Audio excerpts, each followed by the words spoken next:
Talks. Mungkin kita cek sound dulu nih Bu nih.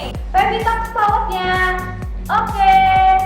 Oke teman-teman, kali ini pada podcast kali ini kita akan ditemani dengan Ibu Wakil Dekan kita, Ibu Septin Puji Astuti.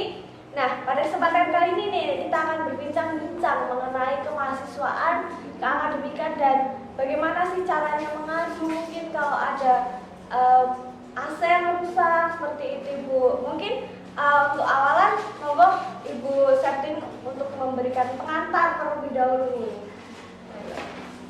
Assalamualaikum warahmatullahi wabarakatuh.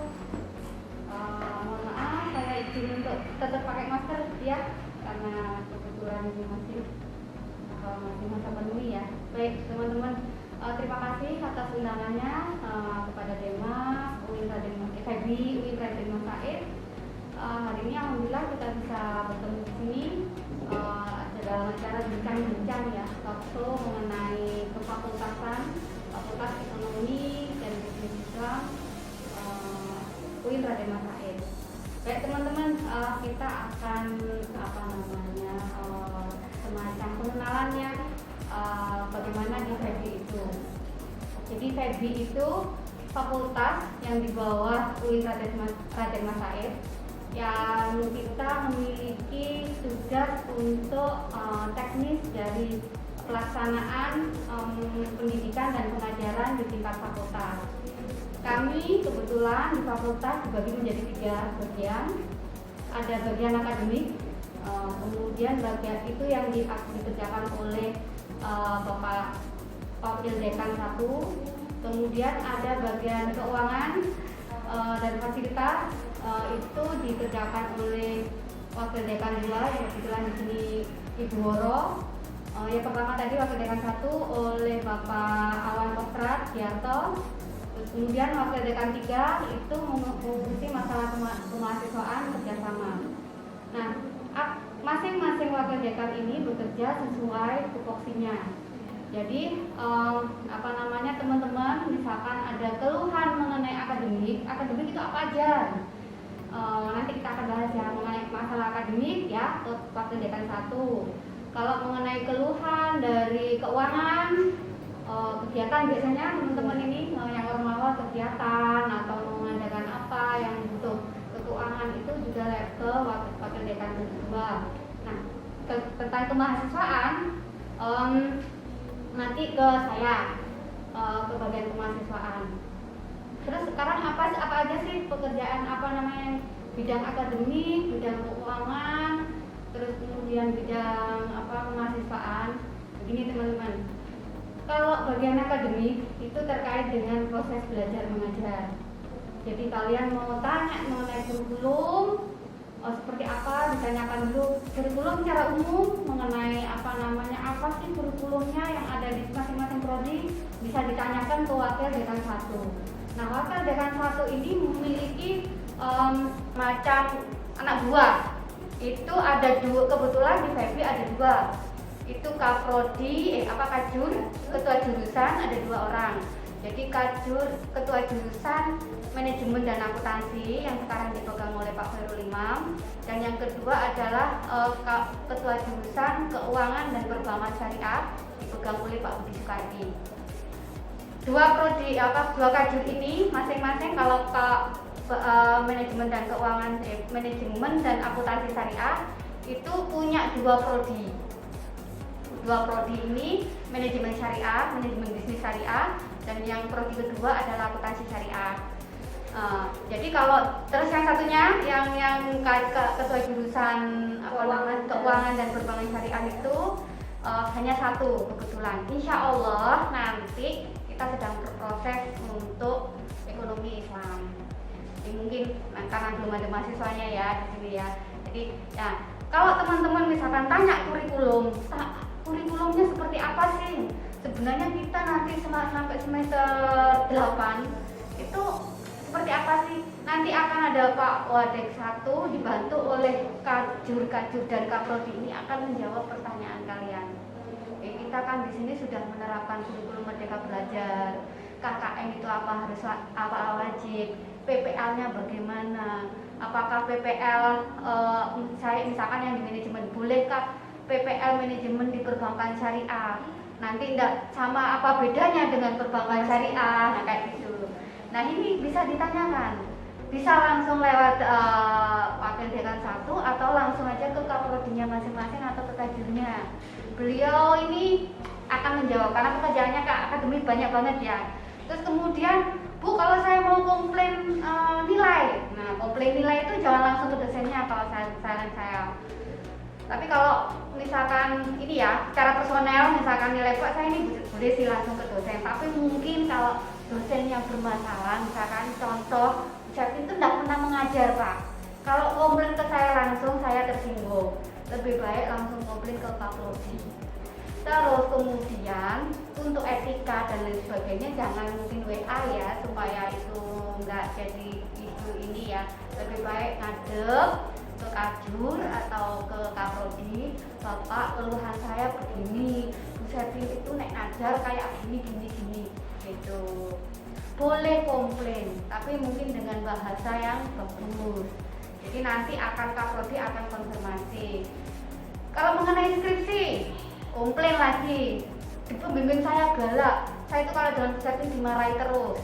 Boleh langsung komplain, jangan ini langsung komplain ke kaprodinya. Boleh, Bu, Pak saya kalau jawab WA cuma dirit aja. Padahal kalau pacar saya enggak.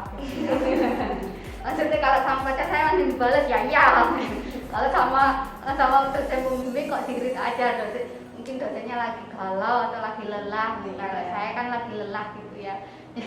Nah, tiap-tiap dosen kan memang punya karakter sendiri. Itu boleh dikomplain, boleh ditanyakan ke kaprodi. Kalau nggak berani, ini kita punya SEMA. Jadi kita meskipun ada dosen-dosen tadi itu ya, jadi kebetulan di kemahasiswaan ada SEMA. Di SEMA itu silakan kalian komplain apa saja, mungkin karena aku ketemu misalkan saya komplain Bu Septi, nanti saya diincim nama saya apa dan sebagainya.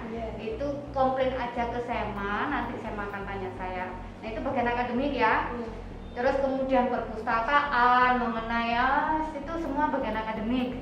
Terus kegiatan-kegiatan kalian yang terkait akademik PPL, apalagi KKN itu ditanyakan ke. Terus perkuliahan, nah perkuliahan itu kalau penjadwalan sih nanti ada kolaborasi dengan WD 1, WD 2 karena itu terkait dengan fasilitas dan kelas ya. Kita udah masuk ke kelas ya, jadi WD 2 itu membahas menangani masalah keuangan dan semua fasilitas yang disediakan. Jadi misalkan perpustakaan, misalkan secara akademik itu saya minta perpustakaan yang bagus, itu bilangnya ke akademik. Tapi nanti bagian akademik bilang ke Bu WD 2, sebenarnya ke Pak Dekan dulu. Nanti Pak Dekan akan bagian itu. Nah, nanti akan menyediakan, saya menghitung keuangannya, gini, mungkin kan. Jadi semua yang kelasnya kayaknya kurang. Di kelas itu jumlah kursinya di sini nggak mencukupi, boleh sih komplain ke Pak Dekan, tapi kalau Pak Dekan lagi repot mungkin bisa langsung ke lewat SEMA aja dulu lah. Lewat SEMA nanti dipegang saya membalikan ke Pak Dekan, nanti Pak Dekan akan nyuruh siapa, entah saya entah WD, tapi itu memang ranahnya WD 2 itu ya. Terus kemudian Bu, kalau saya masalah kemahasiswaan itu kan masalah keuangan, saya beasiswa nggak bisa bayar ini. Nah ini kan keuangan ya, misalnya bayar SPP dan sebagainya itu. Kalau nggak bisa bayar SPP, sebenarnya sih bisa curhat ke Ibu WD 2. Cuman masalahnya kadang anak-anak ini ranahnya curhat dulu ke SEMA. Lebih SEMA nanti akan saya terima karena kalian adalah anak-anaknya WD 3, maksudnya itu ranahnya kemahasiswaan. Nanti saya akan menyampaikan, anak ini masalahnya begini. Karena kita juga butuh konfirmasi dari teman-teman DEMA dan SEMA. Nah begitu, jadi mungkin akan lebih sopan kalau nggak berani. Tapi kalau mau berani langsung ya monggo. Cuman kan ada anak-anak pada emosi dan sebagainya. Nah itu ke WD 2. Jadi mengenai semua fasilitas, terus kemudian AC rusak dan sebagainya itu ranahnya WD 2. Cuman kalau komplainnya ke siapa, itu ada di bagian akademik. Ada kalau saya salah mohon dimaafkan ya. kemungkinan atas nama Pak Dijo. Tapi kalau enggak, kalian datang aja ke sini dulu, mungkin disampaikan aja ke ketua kelasnya. Kita punya berkelas di sebenarnya. Ke ketua kelasnya nanti disampaikan ke situ nggak apa-apa. Itu. Nah sekarang masuk ke kemahasiswaan. Kemahasiswaan apa Bu? Kemahasiswaan itu sebenarnya luas banget ya. Saya sampai sebenarnya kalau masalah yang umum sih ormawa, kegiatan ormawa semuanya kita akan handle. Ke beasiswa kita juga handle. Tapi kemudian akan melebar kalau mahasiswa nggak bisa bayar, akhirnya kita hanya ke ormawa juga ke kemahasiswaan gitu. Terus kemudian kegiatan ormawa kerjasama. Kalau misalkan mau MBKM yang kita laksanakan kan kurikulum Merdeka Belajar itu kan sudah ada, tapi kemudian kalian punya mengusulkan, Bu saya mau mengikuti ini. Nah tapi kita nggak punya, tanya dulu kan ke WD 1 kan Pak Mei, tapi kita nggak punya kerjasama. Oke, nanti dijawabkan kerjasama. Nah bagian saya jadi nanti kita mungkin merintis lagi kerjasama. Oh ini dari keluhan apa baru kemudian kita tentukan. Mungkin itu gambaran yang ada di fakultas. Terus kemudian mungkin monggo kalau ada pertanyaan yang belum saya jelaskan. Terima kasih Bu Septi. Untuk ini Bu, jadi kalau di semester 5 nih, nanti kan ada kelas-kelas nih, bagi menjadi 3 kelas nih. Kelas akademisi, profesional, dan kewirausahaan. Nah itu perbedaan dari setiap kelas itu apa sih Bu? Saya secara teknis tidak berani menjawab karena itu bukan ranah saya ya. Tapi memang itu ide awalnya itu begini. Mahasiswa yang kita biasanya mahasiswa itu identik dengan akademisi yang kemudian kita paksa untuk menulis. Nah, menulis itu identik dengan kegiatan akademisi. Padahal teman-teman ini tidak senang menulis. Kemudian di sana fakultas melihat kok kayaknya anak-anak ini lebih perlu ya dikelompokkan lagi sesuai minatnya supaya ketika di kelas mereka itu tidak dipaksakan melakukan itu. Kalau dipaksakan itu nanti nilainya jelek. Itu nilainya jelek dan kita melihat ini ya bahwa keberhasilan seseorang itu tidak ditentukan oleh satu ini aja, tapi ada banyak talent istilahnya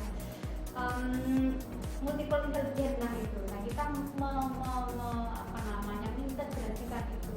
Jadi anak yang ini kewirausahaan karena kebetulan kita bisnis ya, kita ada bisnis, jadi mahasiswa yang ekonomi itu harus bisa kewirausahaan dan juga nanti akan ada yang jadi profesional. Perbedaannya secara teknis saya kurang bisa menjelaskan ya. Nanti bisa ditanya ditanya lagi ke kaprodi-kaprodinya. Kalau teknisnya nanti teman-teman yang akademik dikelompokkan ini ya, apa kecenderungannya memang ke ini.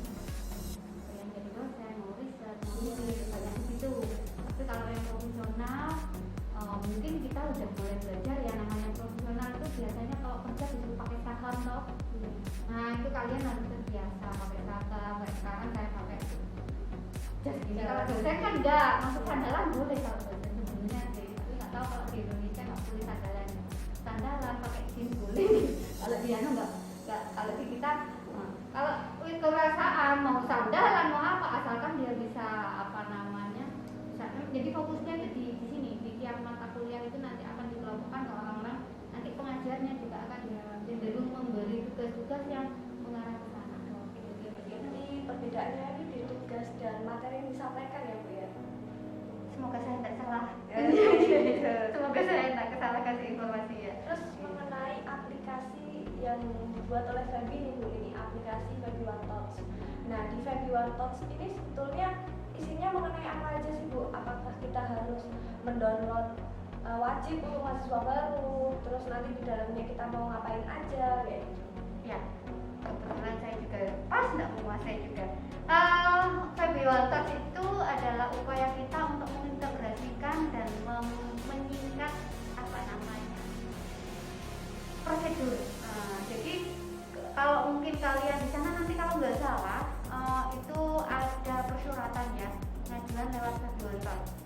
Terus apalagi saya detailnya, kalau beasiswa enggak, beasiswa nggak di situ. Dan absen gitu Bu? Absen tidak di situ sepertinya, tapi ini masalah persuratan kebanyakan. Suratan sama KRS ya Bu? Ya maaf, KRS kita ininya di situ. Terus mungkin coba lihat juga yang terbaru. Kebetulan hari ini juga kita mau training juga sih. Jadi tentang Touch. Jadi yang di dalam isinya apa aja itu nanti setelah pelatihannya kita baru tulis. Jadi yang terbaru seperti apa kita juga belum melihat ya. Nah kalau bisa memang teman-teman tuh mendownload. Khawatirnya ketika kalian itu saya pikir memudahkan kalian kok kalau misalkan mengajukan surat itu. Saya kemarin beberapa kali kok enggak dilihat, kok katanya dia mengajukan di web Touch, enggak bisa dilihat dong, berarti dia belum gitu ya. Kalau lewat web terus kalian enggak perlu ribut tanya WA-nya Septin, tanya WA-nya Bu Nesti, tanya WA-nya Mas Isa, enggak perlu kayak gitu ya. Enggak perlu datang juga ya Bu? Iya, lebih mudah. Kalau misalkan kalian mau datang langsung ya monggo, tapi kan luar. Misalkan yang rumahnya Sragen jauh-jauh hari. Tapi jangan lupa ya, ketika habis dari download itu habis upload sesuatu atau memproses itu jangan terus ditinggal. Karena masa transisi ya, kadang proses-proses itu karena kita sibuk kadang ada ini yang proses juga keluarnya kemungkinan takutnya terabaikan. Tapi insya Allah PIC yang di sana masih person yang tidak touch dengan di sana kayak Mas Isa, Bu Nesti kan masalah kesuratan ya, masalah akademik juga itu sudah di depan laptop. Oke. Terus nih Bu, bagaimana sih cara membangkitkan sobat happy muda nih Bu biar semangat dan dapat lebih produktif ini nanti kalau udah masuk ke kampus? Sebenarnya gampang ya. Kita masuk ke kuncinya di satu. Kita ke universitas itu mau ngapain? Nek kalau cuma kuliah saja, ya nggak dapat apa-apa. Supaya biar nggak malu dengan teman-teman, ya akhirnya kita nggak akan ngapain. Tapi kalau kita berpikir ke depan, saya kuliah, saya mau memperbaiki hidup saya. Misalkan di rumah kan, saya ingin memperbaiki kehidupan di rumah orang tua saya. Nanti kalian akan punya cita-cita akan lebih bagus. Oh, si itu. Dan saya yakin mungkin teman-teman yang baru coba lihat sesuatu yang positif. Misal, lihat ke teman-teman yang ormawa, oh mbak itu aktif nih. Tapi dia kan punya uang kayak gini. Oh, nggak khawatir, ada orang yang lain. Dia bukan anaknya orang kaya, tapi dia sukses. Dan alhamdulillah kita punya ormawa yang dapat bidik misi ya. Jadi kalau saya guyoni dia kaum miskin gitu ya. Tapi dia berusaha kok bisa dapat bidik misi karena dia ternyata dapat bidik misi itu bukan orang-orang sembarangan. Jadi maaf ya teman-teman, saya tadi menggunakan kata istilah miskin tidak untuk menghina, tapi ini untuk memotivasi kita. Oh, ternyata kita tidak kaya itu bukan suatu bukan penghalang. Terus kemudian lihat yang positif aja. Kalau jadi tujuan kita kedepannya mengapa? Kalau kita mau bekerja ya sudah fokus ke bekerja. Ternyata kuliah tidak ada kaitannya bekerja, kita disuruh belajar kok. Kita belajar berpikir. Kalau saya dulu pernah ngadakan survei Treasure Study. Salah satu yang saya garis besar itu bahwa nanti ketika bekerja itu yang keahlian yang penting itu kita terbiasa menghadapi kegiatan yang situasi yang sulit. Jadi anak yang terbiasa mengatasi hal sulit ketika bekerja itu yang dicari. Nanti kalian bekerja nggak mungkin ada ringannya. Kalau saya bilang ke anak saya, kamu akan memilih yang enak-enak. Yang enak-enak terus manja, terus kemudian atau milih sesuatu yang kelihatannya santai-santai. Jangan lupa ketika kalian hidupnya santai, itu juga ada risiko. Jadi pilihan kalian mau milih santai atau milih yang keras itu ada risikonya. Jadi kayak kita mau males-malesan tidak ada risiko. Tapi nanti ke depan risiko kita jadi tidak punya uang, tidak bisa. Mungkin teman kita juga akan menjauh, itu kan risiko juga. Kalau kita bekerja keras, kita risikonya sekarang kerja keras, kesel, capek, tapi begitu ke depannya hasilnya kita akan dapatkan. Sekarang yang akan kita pilih itu risiko yang mana? Kita nanti ke depannya susah atau sekarang susah, itu aja. Jadi memang harus motivasi di awal, kita kuliah mau ngapain. Tapi terus kemudian, saya kan udah punya orang tua, jangan kayak gitu. Karena ke depan manusia itu tumbuh terus ya. Populasi kita banyak. Jangan dikira ketika orang tua kita itu kaya kemudian kita sukses. Jangan dikira. Dan saya punya banyak bukti ya teman-teman.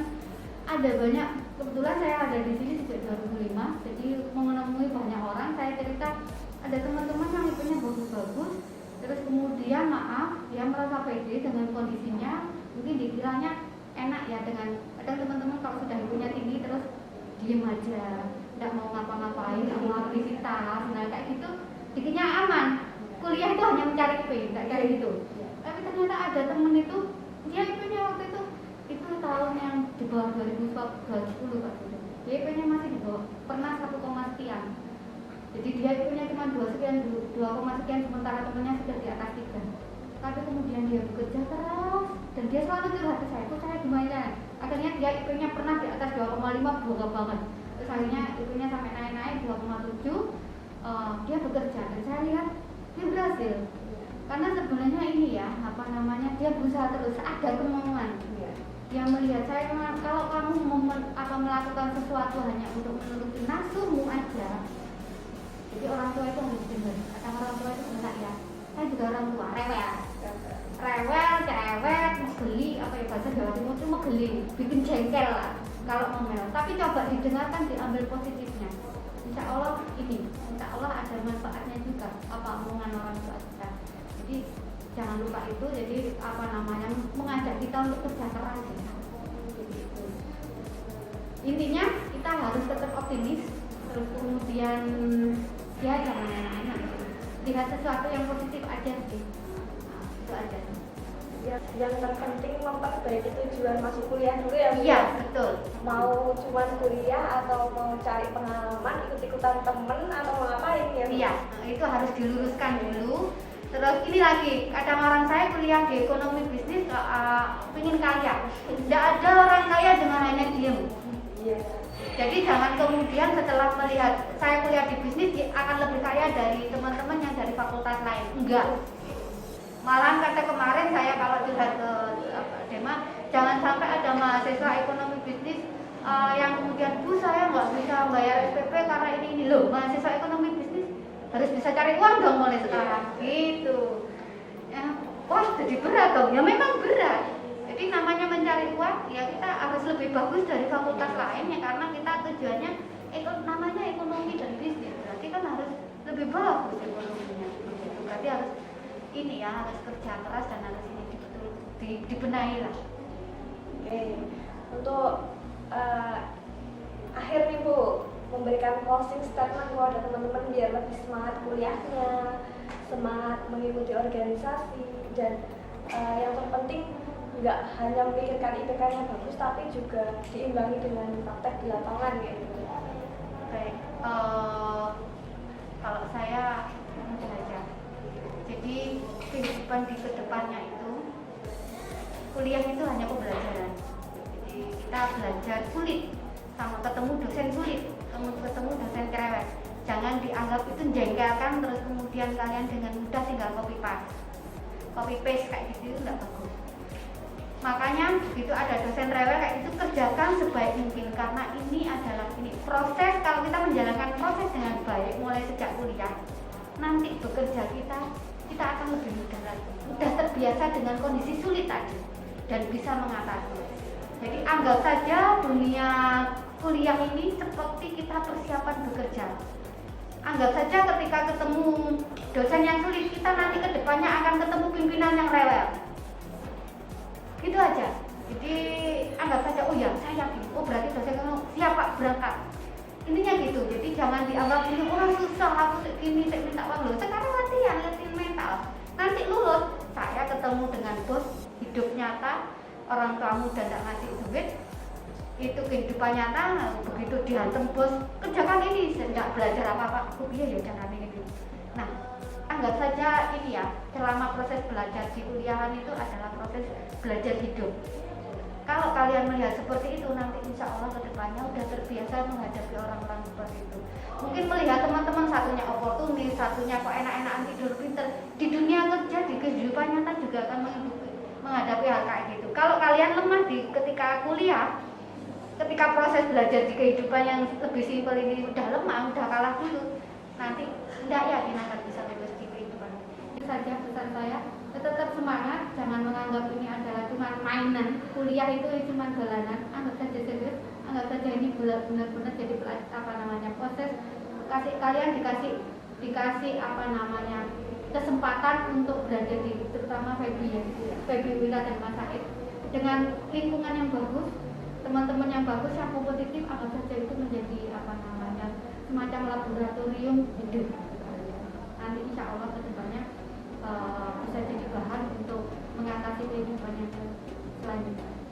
Oke, terima kasih Bu Septin. Jadi yang terpenting teman-teman semuanya jangan lupa untuk semangat dan memperbaiki tujuan teman-teman masuk kuliah itu mau ngapain. Oke, kita sudah sampai di penghujung acara teman-teman semuanya. Jumpa lagi dengan Feby Talks di kemudian hari dengan tema-tema yang mungkin lebih menarik. Untuk terakhir kalinya kita jargon dulu Bu. Feby Talks Papua